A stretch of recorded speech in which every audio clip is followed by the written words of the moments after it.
السلام عليكم ورحمة الله وبركاته حبايبنا في كل مكان، وبالأخص بلدي وشباب بلدي. شباب بلدي اللي احنا طالعين النهاردة نشكرهم شكر خاص. أنا والشباب معايا بنوجه لكم شكر خاص، وبالذات الشباب اللي في الخارج اللي في المملكة العربية السعودية، الشباب اللي فعلا اجتهدت ولمت فلوس عشان خاطر تقدر تشتري قطعة أرض اللي هي قيمتها فدان أرض عشان نقدر نبني عليها شيء يخص البلد، وشيء يبقى في البلد ومصلحة عامة للبلد والمنطقة كلها. واحنا بنشكرهم شكر خاص لأهل بلد الكرام.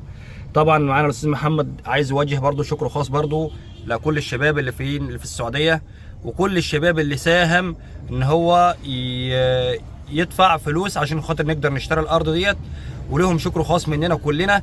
وطبعا أي حد هيسمع الفيديو لازم يوجه شكر خاص لكل الشباب واللي دفعوا فلوس، والشباب اللي ما دفعوش فلوس بالله عليكم وتحاولوا ما تحبطوش الناس فعلا عملت عمل خير، وربنا يبارك فيهم يا رب العالمين. استاذ محمد وجه رسالة طبعا للشباب. اللهم صل وسلم وبارك على سيدنا محمد في الأولين وفي الآخرين وفي الملأ الأعلى إلى يوم الدين.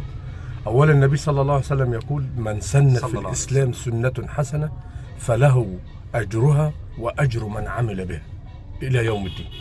فسبحان الله، اللي بيعمل خير على مستوى التاريخ كليته بيفضل يصب في ميزان حسناته، ودي من الأعمال الصالحة حتى بعد الممات. ونشكرهم وألف ألف ألف مليون شكر ليهم على اللي هم عملوه، لأن دي كلها هنا يعني دي أجر كبير عند الله سبحانه وتعالى، وألف ألف مليون شكر ليهم. استاذ مدحت توجه كلمة طبعا للشباب. بسم الله الرحمن الرحيم. وما أنفقتم من شيء فهو يخلفه وهو خير الرازقين. ربنا يجازيكم كلكم خير على اللي فعلتوه يا شباب، ودي عمل عظيم.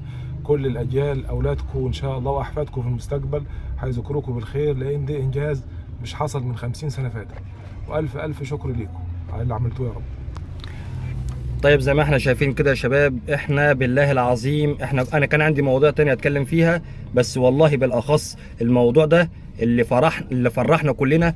وطبعا شكر خاص طبعا للشباب اللي في البلد والعمده وطارق العمده وكل من ساهم ان هو يقف في الموضوع ده لمصلحة بلدنا. فعلا دي خطوة جميلة جدا، وانا بناشد كل شاب في البلد يعني يحاول يساعد الناس حتى لو بمبلغ ضئيل يساعدهم. ليه؟ لان المنفعة دي منفعة لنا كلنا، حتى لو احنا مش هنستنفع بيها عيالنا هتستنفع بيها، واجيال برضه هتستنفع برضه بيها، وكله